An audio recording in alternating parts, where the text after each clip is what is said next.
ಮೃತ ಮ್ಯಾಮ್ ನಮಸ್ಕಾರ. ಹಾಯ್ ನಮಸ್ಕಾರ. ಹೇಗಿದ್ದೀರಾ? ಹೇಗಿದ್ದೀರಾ? ಇಬ್ರು ಒಟ್ಟಿಗೆ ಕೇಳಿದ್ವಿ. ಹೇಗಿದ್ದೀರಾ? ಚೆನ್ನಾಗಿದ್ದೀನಿ ಮ್ಯಾಮ್, ನೀವು? ಚೆನ್ನಾಗಿದ್ದೀನಿ. ಎಸ್, ಅಬ್ಬಬ್ಬ ಒಂದು ಎಸ್. ಪ್ಯೂರ್ ಕಾಮಿಡಿ ಸಿನಿಮಾ ನಂತರ ಇವಾಗ ಝೀಬ್ರಾ ಸಿನಿಮಾ ರಿಲೀಸ್ ಆಗ್ತಿದೆ. ನಿಮ್ಮ ಮತ್ತು ಡಾಲಿ ಧನಂಜಯ ಅವರ ನಾಲ್ಕನೇ ಬಾರಿ ಜೋಡಿಯಾಗಿ ಸ್ಕ್ರೀನ್ ಮೇಲೆ ಕಾಣಿಸ್ಕೊತಿದ್ರ. ಈ ಸಿನಿಮಾ ಹೆಂಗ್ ಅನ್ಸ್ತು ನಿಮ್ಗೆ? ಅಂದ್ರೆ ತುಂಬಾನೇ ಖುಷಿ ಆಯ್ತು. ಯಾಕಂದ್ರೆ ಝೀಬ್ರಾ ಬಂದು ನನ್ನ ಫಸ್ಟ್ ಡೈರೆಕ್ಟ್ ತೆಲುಗು ಸಿನಿಮಾ. ಹೌದು ಹೌದು. ನಾವು ಬಡವ ರಾಸ್ಕಲ್ ಡಬ್ ಮಾಡಿ ರಿಲೀಸ್ ಮಾಡಿದ್ವಿ ತೆಲುಗುಲಿ. ಬಟ್ ಫಸ್ಟ್ ಡೈರೆಕ್ಟ್ ಆಗಿ ತೆಲುಗು ಮಾತಾಡಿ ಆ್ಯಕ್ಟ್ ಮಾಡಿರಲಿಲ್ಲ.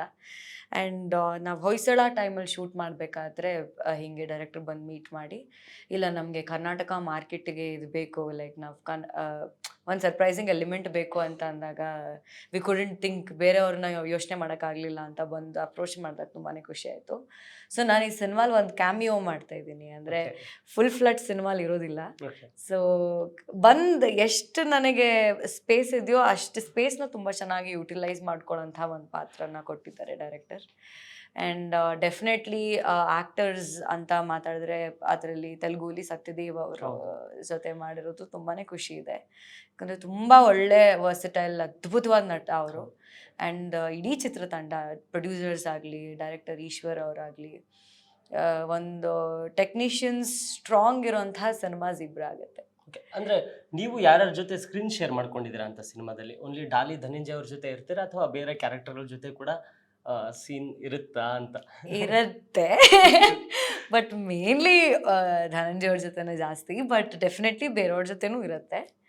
ಆ್ಯಂಡ್ ಇನ್ನು ಹೆಚ್ಚು ಮಾತಾಡಿದ್ರೆ ನಮ್ಮ ಡೈರೆಕ್ಟ್ರ್ ಆಲ್ರೆಡಿ ಕಾಲ್ ಮಾಡಿ ಹೇಳಿದ್ದಾರೆ, ನೀವು ಹೇಳ್ಬಿಡಿ ಕ್ಯಾಮಿಯೋ ಅಂತ, ಆಮೇಲೆ ನಿಮ್ಮನ್ನು ಕಡಿಮೆ ತೋರಿಸಿದ್ರಿ ಅಂತ ನಿಮ್ಮ ನಿಮ್ಮ ಫ್ಯಾನ್ಸ್ ಎಲ್ಲ ಬೈಬಾರ್ದು ನನಗೆ. ಈಗ ನೆಕ್ಸ್ಟ್ ಕಮೆಂಟ್ಸ್ ಬರ್ತಾ ಇರುತ್ತೆ, ಇಲ್ಲ ಈ ಪೇರ್ ಆನ್ ಸ್ಕ್ರೀನ್ ಪೇರ್ನ ನಾವು ಜಾಸ್ತಿ ನೋಡಬೇಕು ಅಂತ ಆಲ್ರೆಡಿ ಫ್ಯಾನ್ಸ್ ಎಕ್ಸ್ಪೆಕ್ಟ್ ಮಾಡಿದ್ರು. ಬಟ್ ನೀವು ಆಗಲೇ ಒಂದು ನಿರಾಸೆ ಕೊಟ್ರಿ ಎಲ್ರಿಗೂ.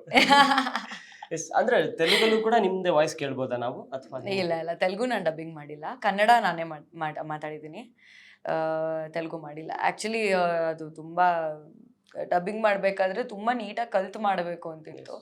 ನನಗೂ ಕಲ್ತು ಮಾಡೋಕೆ ಆಸೆ ಇತ್ತು. ಬಟ್ ಡೈರೆಕ್ಟರ್ ಇಲ್ಲ ಪರವಾಗಿಲ್ಲ, ಅದು ಕನ್ನಡ ಎಸೆನ್ಸ್ ನೀವು ಚೆನ್ನಾಗಿದೆ, ಕನ್ನಡ ಸಾಕು, ತೆಲುಗು ಮ್ಯಾನೇಜ್ ಮಾಡ್ತೀವಿ ಅಂದರು. ಸೊ ತೆಲುಗು ನಾನು I hardly have A little dialogues, ಅಷ್ಟೊಂದು ಡೈಲಾಗ್ಸು ಇರಲಿಲ್ಲ. ಸೊ ಕನ್ನಡದಲ್ಲಿ ನಾನು ಮಾಡಿದ್ದೀನಿ, ತೆಲುಗು ಮಾಡಿಲ್ಲ. ಎಸ್, ಪಾಪ್ಕಾರ್ನ್ ಮಂಕಿ ಟೈಗರ್ ಒಂಥರ ಇರುತ್ತೆ, ನಂತರ ಬಡವ ರಾಸ್ಕಲ್ ಒಂಥರ ಇರುತ್ತೆ, ಹೊಯ್ಸಳ ಒಂಥರ ಇರುತ್ತೆ. ಮೂರು ಸಿನಿಮಾದಲ್ಲೂ ನಿಮ್ಮ ಪೇರಲ್ಲಿ ನಿಮ್ಮ ಪಾತ್ರ ಡಿಫ್ರೆಂಟ್ ಕೈಂಡ್ ಆಫ್ ಶೇಡ್ಸ್ ಇರುತ್ತೆ. ಸೊ ಇದರಲ್ಲಿ ಯಾವ ಥರನ ಎಕ್ಸ್ಪೆಕ್ಟ್ ಮಾಡ್ಬೋದು ನಿಮ್ಮಲ್ಲಿ? ಹೊಯ್ಸಳಲ್ಲಿ ಏನು ನೋಡಿದ್ರಿ ಆಲ್ಮೋಸ್ಟ್ ಅದೇ ಕೈಂಡ್ ಆಫ್ ಶೇಡ್ ಅಂತಲೇ ಹೇಳ್ಬೋದು. ಬಟ್ ನನ್ನ ಪಾತ್ರ ಬಂದು ನಾನು ಕೋಲ್ಕತ್ತಾ ಬೇಸ್ಡ್ ಹುಡುಗಿಯಾಗಿರ್ತೀನಿ. ಸೊ ನನಗೆ ಬೆಂಗಾಲಿ ಹುಡುಗಿ ಪಾತ್ರ ಮಾಡ್ತಾ ಇದ್ದೀನಿ ಇದರಲ್ಲಿ. So mostly the saris are very different. ನಾನು ಹಾಕೋ ಸೀರೆಗಳು, ಮಾತಾಡೋದು ಆ್ಯಂಡ್ ಆ ಬ್ಯಾಕ್ಗ್ರೌಂಡ್ ಸ್ವಲ್ಪ ಬೇರೆ ಥರ ಇದೆ. But the setup is same, because ಹೊಯ್ಸಾಳಲ್ಲಿ ನಾನು ಅವ್ರ ವೈಫ್ ಪಾತ್ರ ಮಾಡಿದ್ದೆ. ಸೊ ಈ ಸಿನಿಮಾಲೂ ನಾನು ಅವ್ರ ಹೆಂಡತಿಯಾಗೆ ಕಾಣಿಸ್ಕೊಳ್ತಾ ಇದ್ದೀನಿ, ಬಟ್ ಇನ್ನು ವೆರಿ ಡಿಫ್ರೆಂಟ್ ಶೇಡ್ ಅಂತ ಹೇಳ್ಬೋದು. ಅಂದರೆ ನನ್ನ ನೇಟಿವಿಟಿ ಬೇರೆ ಇದೆ. ಹೊಯ್ಸಳ ಮಾಡಿದ್ದು ಪ್ರಾಪರ್ ಕನ್ನಡದ ಹುಡುಗಿ, ಬೆಂಗಳೂರು ಹುಡುಗಿ ಬೇಸ್ಡ್ ಹುಡುಗಿನೇ ಇತ್ತೆ. ಬಟ್ ಅದರಲ್ಲಿ ಕೋಲ್ಕತ್ತಾ ಬೇಸ್ಡ್ ಇದೆ. ಓಕೆ, ನೀವು ಕಂಡಂತಹ ಡಿಫ್ರೆನ್ಸ್ಗಳೇನು ಕನ್ನಡ ಸಿನಿಮಾ ರಂಗದಲ್ಲಿ ಮತ್ತು ತೆಲುಗು ಸಿನಿಮಾ ರಂಗದಲ್ಲಿ ಕಂಡಂತಹ ವಿಭಿನ್ನತೆಗಳೇನು ಅಂತ? ಐ ಥಿಂಕ್ ತೆಲುಗುಲಿ ಸಿನಿಮಾ ಪ್ಯಾಷನೆಟಾಗಿ ತುಂಬ ತೆಗಿಯೋ ಥರನೇ ಅನಿಸ್ತು ನನಗೆ.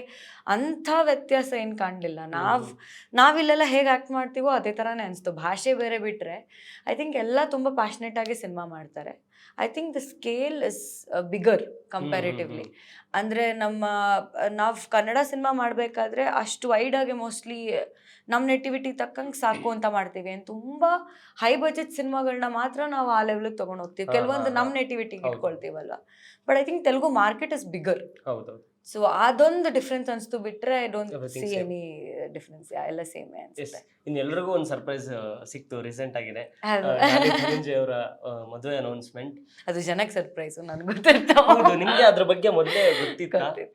ಗೊತ್ತಿತ್ತು ನನಗೆ. ಆ್ಯಂಡ್ ನನಗೆ ಅವ್ರು ಫಸ್ಟ್ ಟೈಮ್ ಹೇಳಿದಾಗಲೇ ತುಂಬಾ ಖುಷಿ ಆಗಿತ್ತು. ಯಾಕಂದರೆ ಧನಂಜಯ ಅವ್ರಿಗೆ ಒಂದು ಡಾಕ್ಟರ್ ಮದುವೆ ಆಗಬೇಕು ಅಂತ ಒಂದು ಇದಿತ್ತು, ಹುಚ್ಚಿತ್ತು. ಅವ್ರು ಯಾವಾಗಲೂ ಫ್ಯಾಮಿಲಿಲಿ ಡಾಕ್ಟರ್ ಬೇಕು, ಡಾಕ್ಟರ್ ಮದುವೆ ಆಗಬೇಕು ಅಂತ ಅವ್ರು ಮ್ಯಾನಿಫೆಸ್ಟ್ ಮಾಡಿ ಮಾಡಿ ಮಾಡಿ ನಮ್ಮ ಸಾಯಿ ಪಲ್ಲವಿ ಅವ್ರ ಥರ ಕಾಣಿಸುವಂಥ ಧನ್ಯತಾ ಅವ್ರನ್ನ ಮದುವೆ ಆಗ್ತಾ ಇದ್ದಾರೆ. ಸೊ ತುಂಬ ನಿಮಗೆ ಫಸ್ಟ್ ಗೊತ್ತಾಗಿದೆ ಯಾವಾಗ ನ್ಯೂಸ್ ಅವರಿಬ್ರು ಲವ್ ಅಲ್ಲಿದ್ದಾರೆ ಅಂತ?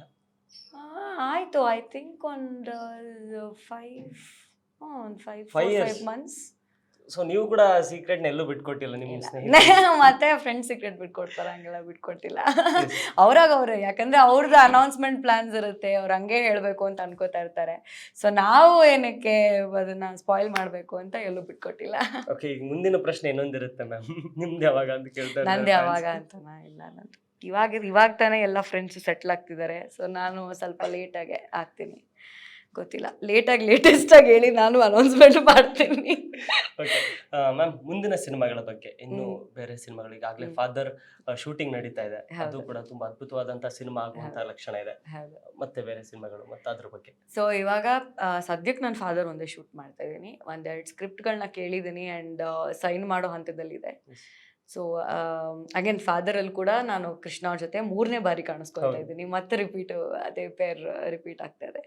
But I think father character is something that ನಾನು ತುಂಬ ಅಂದರೆ ತುಂಬ ತೂಕ ಇರುವಂತಹ ಪಾತ್ರ.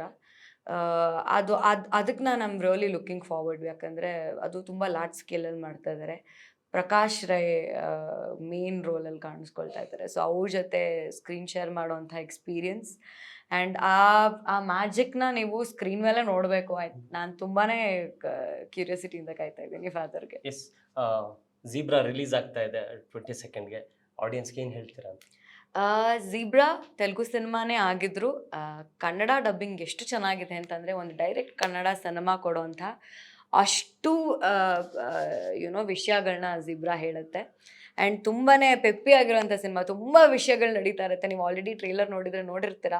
ತುಂಬ ದೊಡ್ಡ ಆ್ಯಕ್ಟರ್ಸ್, ಸತ್ಯದೇವ್ ಆಗಿರಲಿ, ಧನಂಜಯ್ ಅವರಾಗಿರಲಿ, ಸತ್ಯರಾಜ್ ಸರ್ ಆಗಿರಲಿ, ಸುನೀಲ್ ಅವರು, ಪ್ರಿಯಾ ಅವರು, ಜೆನಿಫರ್ ಅವರು, ತುಂಬ ದೊಡ್ಡ ತಾರಾಂಗಣ ಇರೋವಂಥ ಸಿನಿಮಾ. ಆ್ಯಂಡ್ ನಮ್ಮ ರವಿ ಬಸ್ರೂರ್ ಸರ್ ಇದಕ್ಕೆ ಮ್ಯೂಸಿಕ್ ಕೂಡ ಮಾಡಿದ್ದಾರೆ. ನಿಮಗೆ ಝೀಬ್ರಾ ಸಿನಿಮಾ ಡಿಸಪಾಯಿಂಟ್ ಮಾಡಲ್ಲ. ಒಂದು ಚಿಕ್ಕ ಮಕ್ಕಳು ಫೇರಿ ಟೇಲ್ ಹೇಳೋ ಕಥೆನ ಅಡಲ್ಟ್ಸ್ನ ಇಟ್ಕೊಂಡು ಮಾಡಿರೋ ಥರ ಅಂತ ಕಥೆನೇ ಇದು. ಡೆಫಿನೆಟ್ಲಿ ನಿಮಗೆ ಇಷ್ಟ ಆಗುತ್ತೆ. ಎಲ್ಲರೂ ತಪ್ಪದೆ ನವೆಂಬರ್ 22ನೇ ತಾರೀಕು ಚಿತ್ರಮಂದಿರಗಳಲ್ಲಿ ಸಿನಿಮಾ ನೋಡಿ ಪೈರಸಿ ಮಾಡಬೇಕು. Thank you ma'am, thank you so much. All the very best. Thank you so much.